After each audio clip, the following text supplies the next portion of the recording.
Good morning. We are navigating Modern Theology Part 6 today.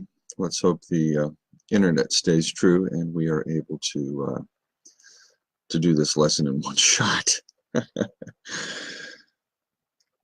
Those who don't know history are doomed to repeat its mistakes is a truism that's repeated ad infinitum, but it's rather remarkable to me how little attention people pay to history, particularly those who think they're on the cutting edge of something without recognizing that, in fact, they're on the cliff edge of a movement. That is, the movement is about to die. It's about to change into something that it wasn't. And they can't see this because they don't know their history, and so they're not paying any attention to where they're going. I want to make an observation, a number of observations on this, but let's just start with an example. Calvin, whom you know, I have, we could call it not a love-hate relationship, a lot of respect, questioning his theology relationship. I do. And as you note, I sit here each week, and I've got Calvin. This is all, you can't see it from that perspective, but there you go, man. There's Calvin. You know, 3 shelves worth of Calvin, right? You see those? You know, you got your commentaries up here, and I can't see where my finger is. My finger's not in front of the camera. Yeah, there we go. You got Calvin's commentaries, you know, all his works, several editions of the Institutes, and all kinds of studies on Calvin. I like Calvin.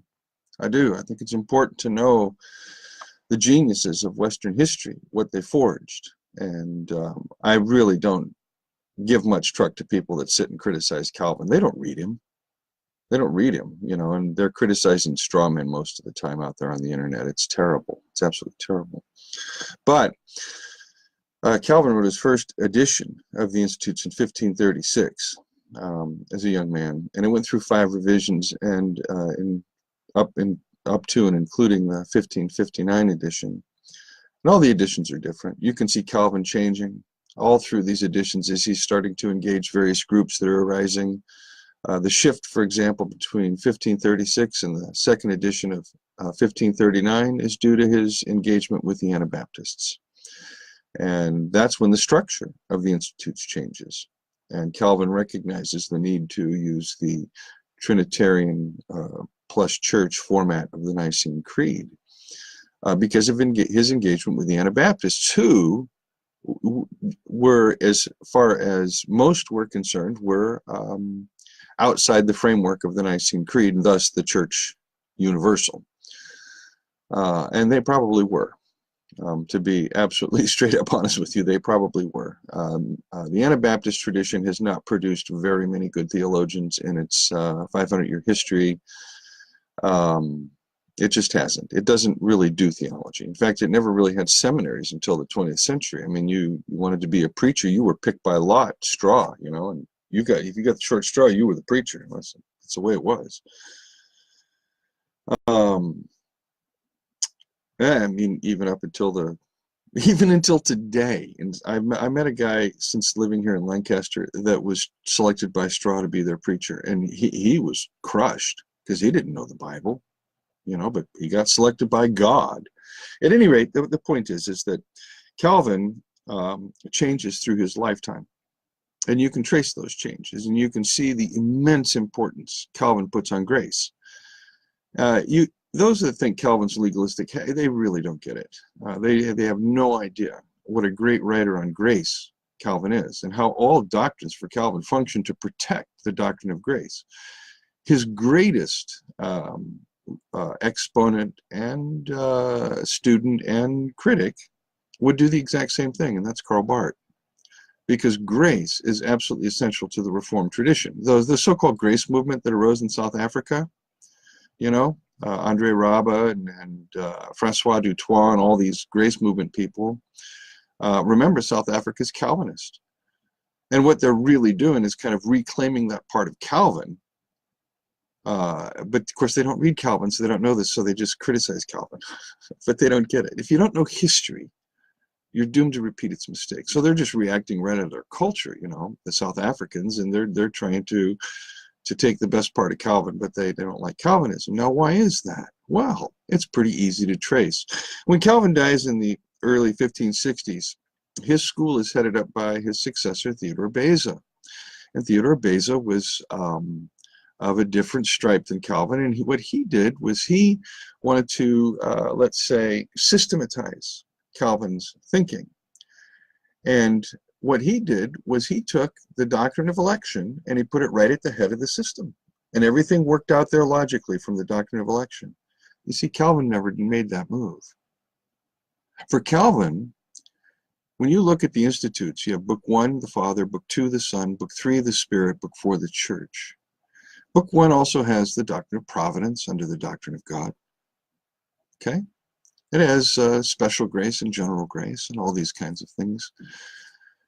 When Beza formulates his theory, he's got election up there right in the doctrine of God. Bang. Barth places election under the doctrine of the Holy Spirit. 3 books. You got to go through 3 books, and you got to go through about 20 chapters, 21 chapters in the Holy Spirit before you even get to election. And why does Calvin bring up election? He brings it up so that we can know that God hears our prayers. How can we know God hears our prayers? Because we are elect. And that's how election functioned for Calvin. It was pastoral. Beza turned it into a theological principle, and then the entirety of Calvinism from that point on becomes, how can you know you're elect? And thus Puritanism, experiential predestinarianism, prove you're elect by your works, all this kind of stuff that goes with it. This admixture of grace and law that we find. And so it's not so much that Calvin has had an influence on the West as Theodore Beza. Calvinism has had the huge influence. In some ways, Calvin's influence, I mean, it's there, obviously, it's there. I've got books entitled Calvin's Influence on Western Culture and these kinds of things, all kinds of essays dealing with Calvin and Calvinism and church history. But Calvin is in a sense almost undiscovered. People just don't read Calvin, so they don't know Calvin. And as a result, they create straw men, Calvinist strong men, that Calvin would say, that's not me. John Calvin would say, that's not me. Sadly, 99% of the Christians that I have to deal with on a daily basis throughout the 42 years of my life as a Christian are basically ignorant. They don't read. And because they don't read, they're doomed to repeat the mistakes of their ancestors. And all they do is fight over the wrong things. They create straw men and straw women and straw persons of color everywhere. None of it's real.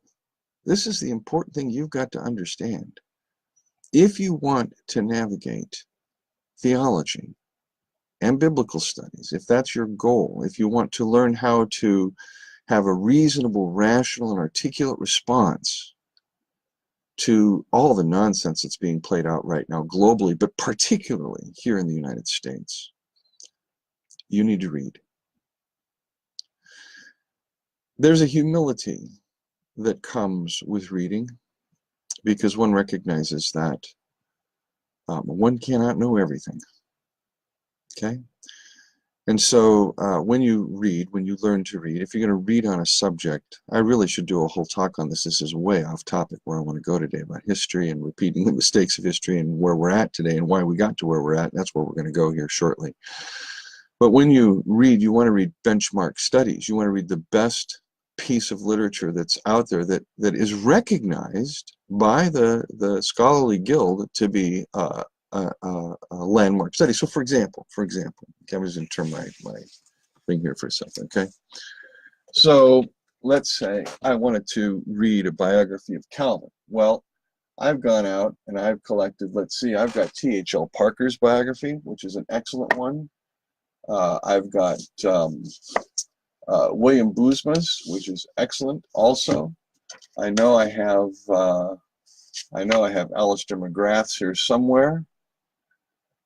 I have Canazzi on the Young Calvin. Here's Bruce Gordon's Calvin. Here it is, Alistair McGrath's A Life of Calvin. Back over here I've got Sildrius's Life of Calvin as well, you know. These are all critical biographies. They'll help us understand Calvin. You're going to read a book. You don't want to read a book by a fundamentalist on Calvin. You don't want to read a book on Calvin by a neo-Calvinist. And you don't want to read a book on Calvin by some whacked out pro-Pelagian nut job who's just going to skew Calvin. You want to make sure you're reading the best stuff. Same with Karl Barth, same with Dietrich Bonhoeffer, same with Simone Weil, same with anything, same with anything. Don't waste your time reading bullshit, because there's a ton of it out there, particularly now that people are self-publishing. It's a good route to go. I went that route too, but believe me, people are putting stuff out there and acting like they're authors, and they're stupid. You wouldn't believe the stupid shit people are writing and putting out there like they're some kind of famous author. I wrote a book. No, you didn't. You wrote a piece of junk. You need to go back to school. Oh well, sorry for that. Let me get back to where I wanted to get to. If you don't know history, you're going to repeat its mistakes. So here we are, 2018. We got Trump storming Europe, pissing off the Allies, making good with Russia. And I get an email wanting to know what I'm going to do about Mr. Trump. The thing is, I don't care about Mr. Trump. I don't care what he does. I don't care what happens in this. In one sense, I don't care what happens to the world or the country or anything else. It's going to do what it's going to do. Human civilization is human civilization, and it's going to carry on the way it's always carried on. It isn't changing. You need to understand this. It isn't changing. What's happening is that there is a revelation going on in the human species for now 2,000 years that has finally broken apart all the lies. And what we are in right now is a major crisis where we know the mechanism doesn't work, but we're going to use it anyway. And that's why you've got the religious right pouncing on the religious left killing the religious right. You've got people from every stripe and every religion under the world killing each other in the name of their God. They're all fundamentally Gnostics. That's why they trust their theology. That's always been the problem with American Protestantism. Protestantism in America is Gnostic. Philip Lee articulated that thesis in his book I have recommended 1,000 times on this page. I know some of you have read it. It has never been rebutted or refuted that I know of. It's a phenomenal thesis. And it really explains so much of what's wrong with both the liberal left and the religious right. So here we are. And we are in what we now call postmodernity. But what is postmodernity? Well, postmodernism is kind of the way it's normally explained is that it's the end of modernity. Modernity sought certainty, and in postmodernism, what we recognize is that truth is relative, and we all have our own truths, and we all come at truth a different way, and it's all about our perspectives and all of this, and all of that's correct. All of that's correct. The problem is everybody's looking for the perspective. Everybody and their brothers out there trying to create a perspective. You've got, first you had the black perspective. Then this is I'm going back now to what my experience was in the 1970s and 1980s when I was in Bible college and seminary. And we started reading James Cone. And then there were black women who said, no, black men don't have the same perspective as black men, so we're going to come up with the womanist perspective. And they did. And then you had the feminist perspective. The white women. And then you had the Latino perspective and eventually the Latina perspective. And then you got the Korean perspective. And then you got the perspectives of all the various liberation theologies in South America and, of course, over in Japan and water buffalo theology, all this stuff that was coming out back then. Everything was so, at that process, had begun the process, I'm sorry, let me start that sentence again. At that time, everything had started the process of becoming hyper-differentiated. I'm at the beginning of this process, okay? It's in 1976, 77. And throughout the 70s and 80s, as I'm reading, I am now reading in all of this literature. I read in, my Elizabeth Schussler Fiorenza and others in feminist theology, and Cone and others in black theology, and Gustavo Gutierrez and Sobrino and others in liberation theology, and eventually I would pick up womanist theology and begin reading in that. One of my favorite theologians is a womanist theologian, Shore Kirk Dugan. there is so much to be said for what's brought from all these perspectives. And the one thing that's finally recognized out there is what's being brought is the perspective of persecuted, victimized, marginalized communities. And that's all well and good. This voice needed to happen. The gospel is bringing it to light. The problem is the church. The church thinks that this voice, which has really fundamentally become nothing more than the voice of Abel in our own age, is the voice of God, and it's not. That's your problem with liberalism today, the Wild Goose Festival, progressive Christianity, all of that, all of it. It's not that the voice of the victim is false. The voice of the victim is true, and it is the gospel that has been breaking down this myth-making mechanism of empire and human culture and human civilization that has allowed that voice to come up. But it's come up as retributive. It's the proletariat about to battle the bourgeois, as it were. I mean, it's just another revolution in a series of revolution where the bottom becomes the top and the new top becomes another form of empire. And that's all that's going to happen here. Okay? All your liberal progressives out there claiming that, you know, if they could have the day, the world would be a better place. It wouldn't. They would create their own scapegoats. They would create their own empire. It's inevitable. This is why it's so important to have a robust doctrine of original sin, people. Okay? Now, particularly in light of how many foolish Christians out there are going, there is no sin. We don't have a sin nature. Oh, we can't sin. It's like, you people have got to be, I mean, serious. Those are serious drugs you're on. Are they legal in your state? Sorry. No, I'm not sorry. Anyway, we are at a place in navigating modern theology where we have just about hit the perfect storm. And if the church is the boat, these storms are producing 100-foot waves. And the church, I don't know that she's capable of handling this crisis that is coming upon her, already coming upon her. We'll see. But I don't think she will. I think she'll collapse. I think Christianity needs to collapse. It really does. It needs to be the first world religion that collapses, because when it does, the others will fall like dominoes. Religion itself has to collapse. And if religion collapses, culture collapses. And if culture collapses, we call that apocalypse, don't we? So you see, in a sense, we're headed toward apocalypse. It's inevitable. It is absolutely inevitable. Now, does that mean the human species can't change its mind, turn, repent, move in a different direction? Of course it can. It can. It's possible. Is it probable? I don't think so.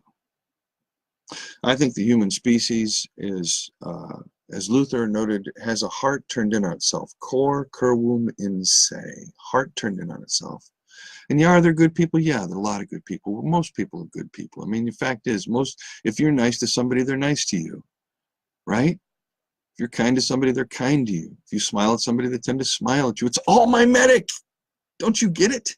People aren't good. They're good socially. They're good in that front they put on. It's mimetic. It's all mimetic. That's why you ask somebody, how you doing? Fine. I mean, they're going to say fine. They're going to say good. They're going to say anything, because the last thing they want to tell you is what's really going on in their life. You know this, okay? So all of this pretense at believing people are basically good is just an assertion that people are basically good mimetically. That's all. But in their character, they're not good. They're selfish. They're greedy.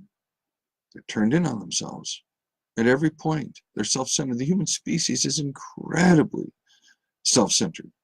And again, I've tried to teach you lessons on the difference between being self-centered and having a centered self. Quite different. I don't know, man. I've spent like 5 years here on the internet trying to teach people, and I sometimes think I'm banging my head against a wall, to be honest with you. You know, I get a kick. I mean, somebody sent me an email the other day from Richard Rohr, you know, and how enlightening and illuminating it was. And I thought, you know, I was teaching this stuff in your church 10 years ago. You know, I don't get it. I really don't get it. You know, people sending me stuff like without reading my material. And I've been preaching and teaching this stuff for 25, 30 years. or more. And they're acting like it's new to me. They're supposed to be new to me. It's just funny. It's ridiculous, actually. It's patently ridiculous. At any rate, we are where we are because of the gospel. It is the message of the gospel that has created this capacity to recognize victims, that and the Holocaust. I mean, the Holocaust was the attempt to destroy a world religion, in a sense, the attempt. And it brought about this huge awareness. It is my conviction that when the next attempt is made, it will be on Christianity to destroy a world religion. I don't know who's going to do it, you know. Who knows? Who knows? Who's going to make that attempt? Who knows? But it needs to happen. It needs to happen. Because unless a grain of seed falls into the ground and dies, it abides alone. And Christianity is the world religion that if it dies and goes into the ground, it will bring forth much fruit in the world. But not until then. See what I'm saying? As long as it keeps on trying to maintain its posture within culture as a legitimate religion, it's not doing its job. Christianity in its true form is an absolutely illegitimate religion and the greatest threat to this that the state and the empire and human culture has ever known. And not just to you know, the liberal progressives. They're, well, we're a gospel, we're challenging empire. Man, they don't get it. They're stuck in empire. Every one of these damned American Protestants at the Wild Goose Festival suffers from American privilege. They get to go to festivals.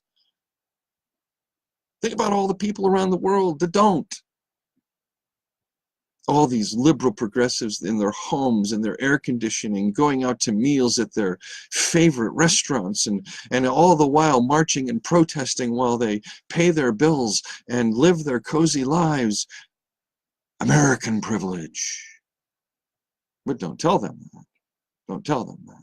Just piss them off. Because you see, they can't see that religion is the problem, including their religion. Religion is not the answer. Religion is the problem, okay? And Christianity, that is the religion, doesn't offer a way out. The gospel is the way out. It says there is a way out, and it's by trust, not by knowledge, by trust. And it's a completely different way out. And a community built on trust is going to be fundamentally different than a community built around doctrine, which is what Empire Christianity is. But we're not even thinking about doing ecclesiology yet because, I mean, I can't even get you to think to that point because I have to get you a theology first so that you understand who the Father is and who the Son is, who the Spirit is, and who you are. Mimetic, John Gonzalez says, how huge is Facebook as a mimetic incubator? It's absolutely huge. I mean, it's one of the reasons Peter Thiel invested in it. Peter Thiel is a student of René Girard's, a friend, billionaire, and he helped support Preaching Peace for the decade that we ran. And he understands mimesis, and Facebook is not just a mimetic incubator, it's a mimetic generator is what it is. And we saw that especially during the run-up to the election cycle. It generated mimetic rivalry, and that has to this day split the country. So Facebook, in a sense, if there is a human species 100, 200 years from now, if there is, I suspect they'll look back and they'll be writing PhD dissertations on the role of Facebook and social media in terms of mimesis and what happened during our time. But we need to understand what's happened before our time in order to understand our time. I have a song, wrote a long time ago, back in around 95, 96. It's called Sleeping Through History. And the chorus line is, you can't know where you are till you know where you've been. Okay? The only reason you get lost in the woods is because you don't know where you've been. That is, you haven't done landmarks along the way. You haven't come and said, oh, here's the meadow, I'm turning right at the meadow. And then, oh, here's the stream, I'm turning left at the stream. And you go down, so that when you come back, you can say, oh, I turn right here, at the stream, I turn left at the middle. You don't do that. You don't put landmarks. And that's what history is. History is about landmarks. History is about being able to trace where ideas come from. Okay, so for example, every doctrine has a history. No doctrine comes from the Bible. There's no such thing. There's just no such thing. Every doctrine has a history. Every way of reading the Bible has a history. The rapture did not originate until John Nelson Darby turned it into a doctrine in the late 19th century. Say the penal substitution theory of the atonement did not happen until Calvin put it together. I mean, let's face it. There are so many doctrines. The way we perceive doctrine. And it's patently false. We're acting as though truth that is discovered at a certain season in time is truth with a capital T. That's why I'm very careful about using mimetic theory. It contains a huge truth. I believe that, but it is not the only method or tool in my toolbox. I actually have a plethora of tools I use. A lot of tools, linguistic tools, hermeneutical tools, exegetical tools, historical tools, psychological tools, tools I've learned from spirituality. I have a lot of tools in my toolbox. Mimetic theory is one, but I even hold that a little loosely. Okay, I hold all theory and all knowledge loosely. It's just important to do that. But you can't know where you are till you know where you've been. So where are we? Well, where have we been? We are now at a cliff edge. We're at the place where no one is allowed to say truth has a capital T. Can't say that anymore. You can't. It's just something you cannot claim in the postmodern period. Because once you do, you've marginalized all other voices. I want you to understand that the gospel comes into our world claiming to be truth with a capital T, and yes, it marginalizes all other voices. The two other voices of the world. There's only two. The victim of myth and the victim in travail, innocent but retributive. You see, the gospel comes into our world to silence only two voices. They are neither truth with a capital T. The one is complete lie. The other is some truth, but it's still stuck in a lie. It's only the gospel brings truth with a capital T. Grace, forgiveness, the eradication of economies of exchange, a proper understanding of the Trinitarian character of the God who reveals God's self as creator, reconciling, redeemer. Okay? Now, in the 1960s, let me back up because this is important. After World War I, remember you got French Christians fighting German Christians, fighting English Christians, right? All these Christians fighting one another. After World War I, that's recognized as a problem.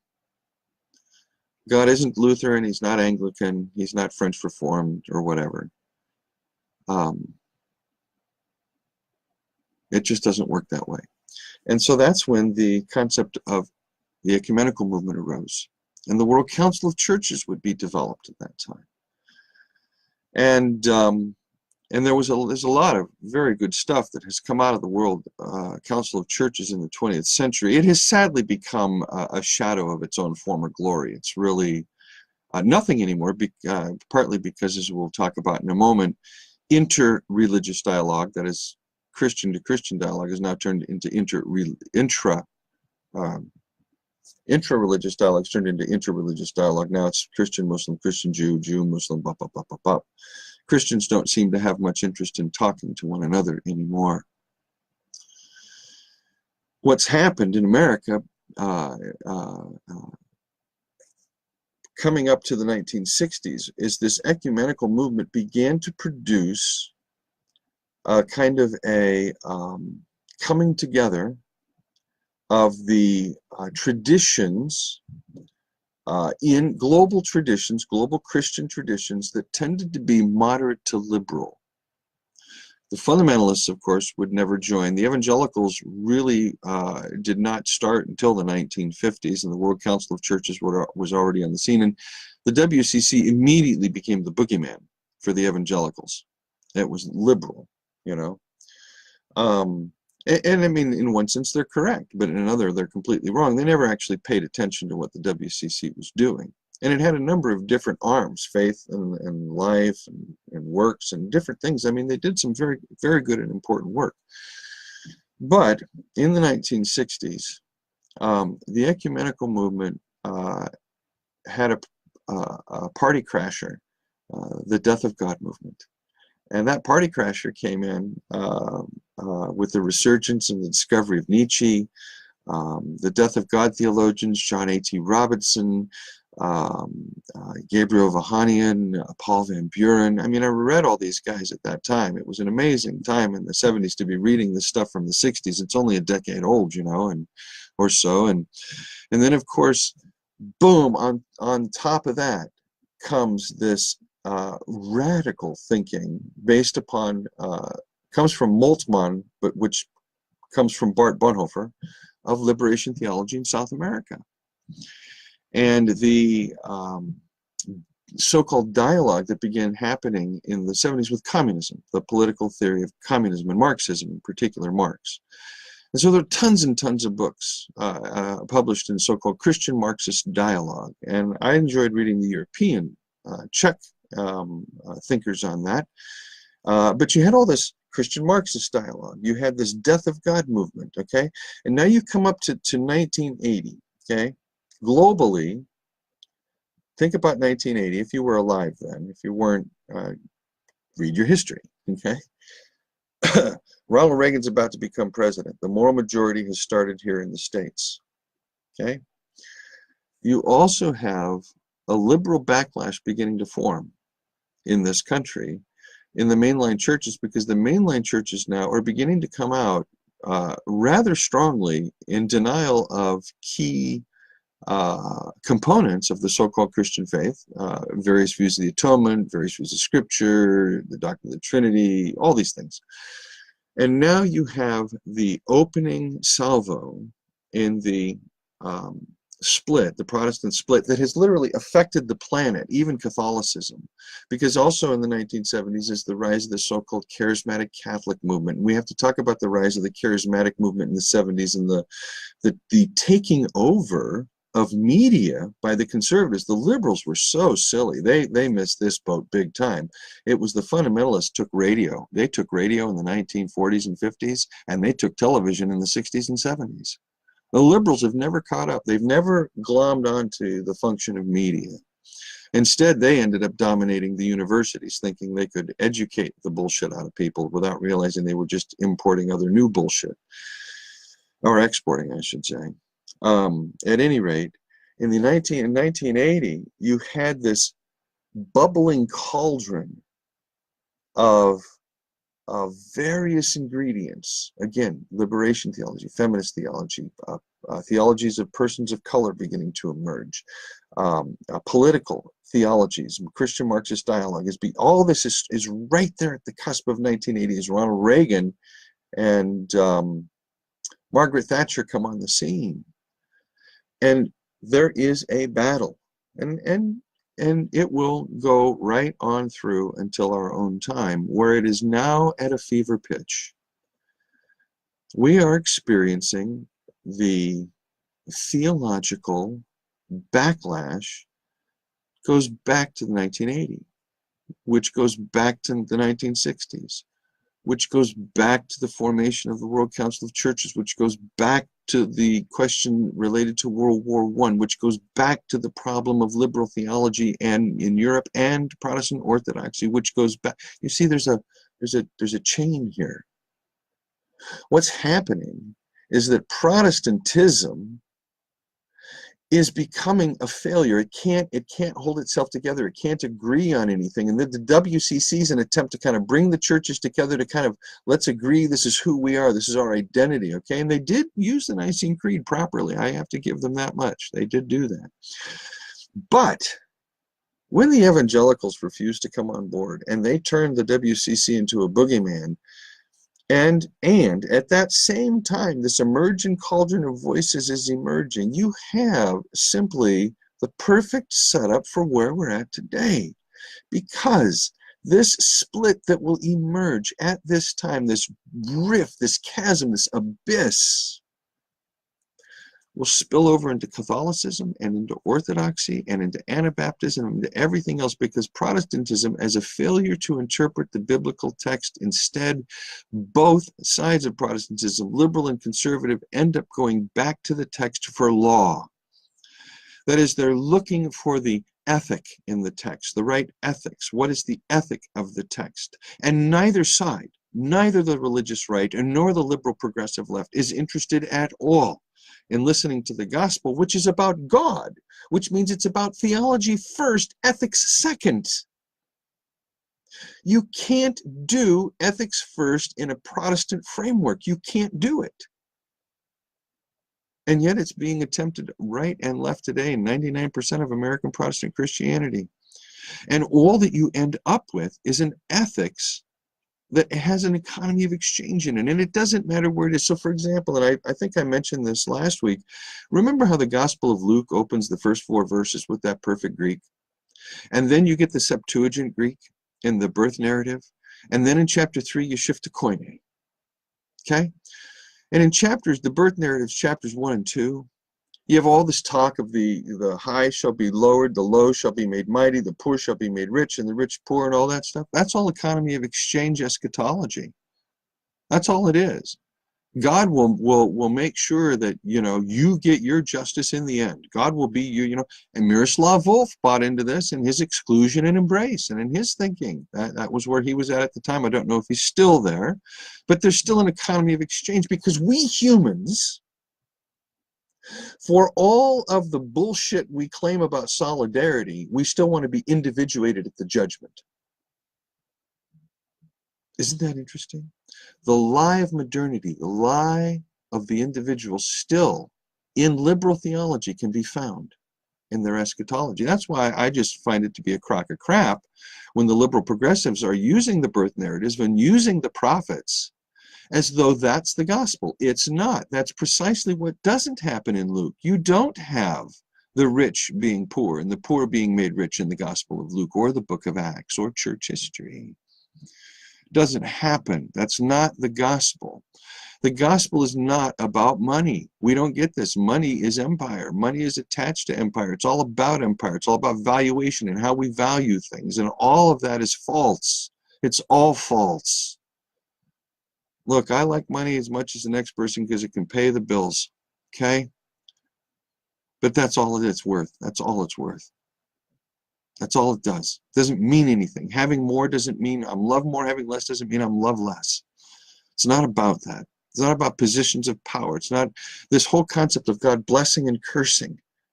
We've got to eliminate all of that logic and all of that thinking. That is not the Father. Grace knows no economy of exchange. Grace does not discriminate. Unlike the religious right, which is quite willing to discriminate against all manner of persons, and the religious left, which is quite willing to discriminate not only within itself. Take, for example, the lesbians who don't want the trans folks to claim to be women, because then to claim to be lesbian, I should say, because they're really not. Or you see it in the way the religious left just completely scapegoats the white male. The white male is an attempt of the liberal left to turn to use the white male as a scapegoat for postmodernity. That's all this is. That's all that's happening here. That's what they're doing. They're trying to do. And it won't work because of the backlash. I'm warning you right now, people. The so-called Christian liberal attempt to bring about justice, and because they're united with the strategy and tactics of the world here in America, the backlash is going to be so severe. I kid you not. You already see it happening in Britain and in Germany. You see it happening here. You see it happening in India. You see it happening in Singapore. You see it happening all over. Conservatism is on the rise. The liberal modernist project is about to be dealt a death blow. And at the same time, because this rise is a false rise, it's not a corrective. It's a turn in another wrong direction.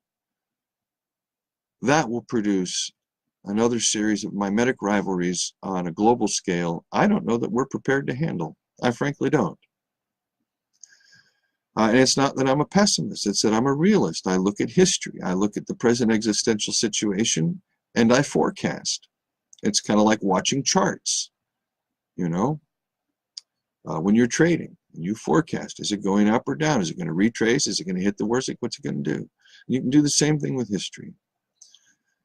Now, I'm not telling you the world's going to end. I'm not saying that. What I'm saying is that as a species, we are on the cusp of self-annihilation. There are those fans of Ken Wilber and spiral dynamics and others who say that we're becoming enlightened.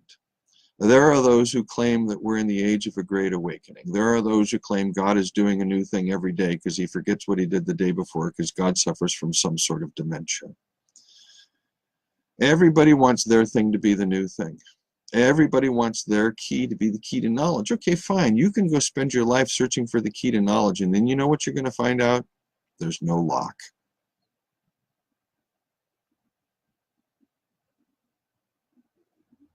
That's something the academics haven't sorted out yet. God bless them. God bless. How does Baxter Kruger say it?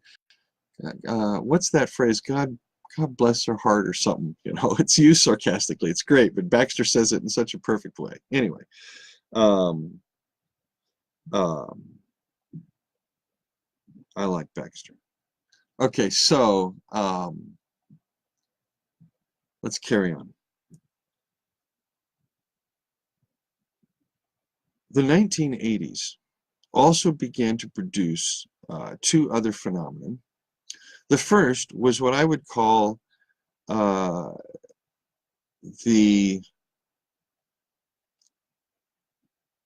want to use the word aborted, but I can't because that only applies to today. The attempt of the Christian faith traditions to begin engaging science and the sciences, the various sciences. And that's when you also had the rise of departments of religions in universities and the attempt to do biblical studies objectively. We're going to do this objectively. We're going to use scientific tools to do our work so that the results we come up with are objective.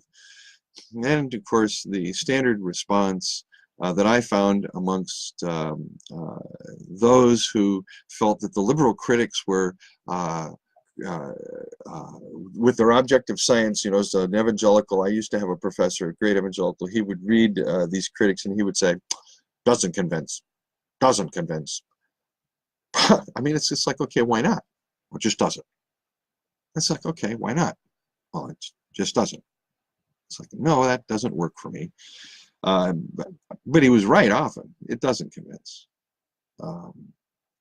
Now, of course, it's certainly possible to go back and read the books, the biblical studies books and the commentaries from the 70s and 80s. You can do it from the 50s and 60s, and people will do it with My Jesus-Driven Life. If people are around, 100 years and my book is even known. What they will say is, this person was influenced by their life context and what they knew. Yeah, and that's important. So what we're going to find is, 1 second, can I help you find something? I can't find them either, but they're not down here. Okay. What we're going to see here is that where we're at today has a long history, and our progressives, God bless their little hearts, truly. The evangelicals and the hardcore evangelicals, there are some great evangelical scholars out there. Let me just say this right now, and I would call myself an evangelical because I believe I am. Okay? I give a significance to the Bible in the life of the church that only an evangelical can give. So that makes me evangelical. Okay? And there are great evangelicals out there. But as a movement, churches, philosophy, subculture, the damn thing's a disaster. But so's the progressive Christian side of things. They're just mimetic opposites. That's all they are. The thing is, most of you came out of evangelicalism and you rejected it. And you thought, oh, I'm going to become more liberal. I'm going to start liking the gays because my religious right friends didn't like the gays. And I'm going to start liking persons of color because they didn't like persons of color. And I'm going to start you just became a mimetic rival. You just engaged the philosophical thinking of a whole other movement without even thinking about it. Okay? And that's where most of my Facebook friends are. They went from evangelicalism to progressive Christianity, and they stopped. And they're just sitting there with their Brian McLarens and their Nadia Bolz-Webers and their Richard Rohrs, and they're sitting there comfortably in their progressive Christianity thinking they're doing the will of God and the will of the Father, and they're not. They are supporting the voice of Abel, is what they're doing. They are supporting the voice of Abel. Do you see Nadia Bolz-Webers? You know, you got to forgive people. That's a badass thing to do because they're assholes. That's Nadia Bolz-Weber. Well, should I forgive her for what she did to me last year? Am I supposed to perceive her as an asshole in order to forgive her? That wouldn't quite be right, would it? It's certainly not my take. I happen to like Nadia and what she's trying to do. I happen to like Brian and what he's trying to do. And I happen to like Richard Rohr and what he's trying to do. But I recognize that all of their attempts will fail in the end because they do not have a non-sacrificial theological model out of which they're operating. They don't have the gospel. And so you will see progressive Christianity and right-wing Christianity. Now, they're going to battle it out so hard. Oh, you watch. The American elections coming up in 2020, you're going to have Christians telling you, you've got to vote Democrat or you're going to hell. And you're going to have other Christians telling you, you've got to vote Republican or you're going to hell. And you're going to have other Christians telling you, you've got to vote Libertarian or you're just not going to end up on the island you want to end up on. People actually think they can change the world. People actually think their vote changes things. Christians think they can change the world. You cannot change the world, my friends. The world has been crucified unto me, Paul says, and I unto the world. From the perspective of the world, I'm a dead man walking. But from my perspective, they're a dead world walking. That's all they are. That's the perspective of the gospel, you see. In the world, but not of it. And you don't try to change a tiger by painting it. Tiger can't change its stripes. The world's not going to change. It's not going to get better. It has to collapse. It has to end. This human experiment, this naive optimism we have that somehow God's operating in human history. Well, if God's operating in human history, God's a pretty big fucking failure. You tell any Jew that walked in to Auschwitz, God was operating in human history. You tell any poor child suffering right now at the hands of a priest or a pastor that God is operating in human history. You tell any woman that's been marginalized in her church, God's operating in human history. And you tell any white male that's been completely marginalized by the progressive Christians, God's operating in human history, and they're all going to tell you the same thing. No. You kidding? Your view of God and history is Deus Ex Machina, man. The religious right has its Deus Ex Machina, and so the charismatics, man, God is doing. No, God isn't involved that way. And then the liberals, because they got no God, they decide they're going to become the Deus Ex Machina. They're going to become the change agents. They're going to become the ones that, no, man, pay attention. Every revolution, every human revolution, I don't care what it is, produces a bottom that goes to the top that becomes a new top that creates a new bottom. Meet the new boss, same as the old boss. Liberalism and progressive Christianity is naive. It is a movement with its head stuck in the sand because it does not have a doctrine of original sin. And thus it has no doctrine of salvation. It perceives itself as some kind of moral, ethical savior of the world. And that's why we've ended up where we're at, people. We don't do theology anymore. And this is why I urge you to read Karl Barth. More than any other person, it is Barth who insists that we learn to do theology properly. And only when we do it properly can we begin to see that the gospel itself is bringing about this crisis we're in. And only then can we begin to see that it is our way out when we become the voice of the forgiving victim. Imagine that. Christendom becoming the voice of Jesus, not the voice of Abel, not the voice of Oedipus, but the voice of the forgiving victim, the Messiah, the Savior of the world. I can imagine that. I sure can imagine that. Jim, couldn't the coming world shaking mimetic event be an opportunity for the church to speak to the world about the true good news? If it had it, where do you find it? I see it in Pope Francis. I truly do. I don't see it in any real, I don't see it in the progressive left leadership at all. I really don't. I mean, they're good people. Listen, they're good people. They're doing the right thing. The Jim Wallaces, the Shane Claibornes, the Brian McLarens, the Nadia Webbers, they're good people. They're trying to do the right thing. But they don't have the gospel. There is no gospel there. It's not good news. It can't be, because there can be no truth with a capital T in their world. Okay, they're all about dialogue and conversation, even though they shut dialogue down in a heartbeat if you disagree with them, like they did with me last year when they were sending me emails, these progressive Christian leaders telling me I needed to see a therapist, I had no right to quote Dr. King because I was white, and on and on and on. I've got the emails from all these leaders. It's amazing. It suits them to make scapegoats. You see, they're no different. So if you ask me, is it an opportunity for the church to speak to the world? My hope is Pope Francis right now. If I'm going to put my eggs in a basket, I'm putting my eggs in the basket of Pope Francis and Caleb Miller. Either two, I'd put my eggs in those baskets. Not the Caleb's the Pope. He's still kind of a young upstart. No, he's not. He's wonderful. You people need to pay attention to Caleb. You really do.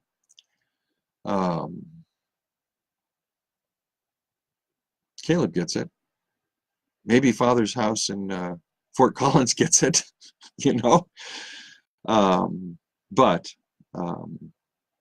otherwise, I just look out there on the theological scene, right? I mean, obviously in biblical studies, I have some hope with the work of the apocalyptic thinkers like Campbell and Tilling and others, But be honest with you, right now the theological world is flat to me. It feels flat. When I read books these days, they don't hold my interest at all. It's the same thing. It's rehash, rehash, rehash. And people are writing books today and that have been written before, 50 years ago, 100 years ago. Same book, but they don't know it because they don't read.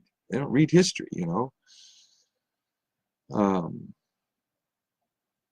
Well, I think I've gone on this long enough. I just want you to be aware that if you choose to follow Protestant Christianity, you're going to end up walking over a cliff's edge, because there's no theology there. There's no papa. There's no trust. There's no gospel. I'm just warning you. So be careful where you walk and who you walk with and where they're taking you. Learn your history. Learn your history. You can do no better than to pay attention to the past. Can't change it any more than you can control the present or the future. But if you know the past, you can see the mistakes and you can say, I'm going to avoid that one. All right. Talk to you again. Peace and love.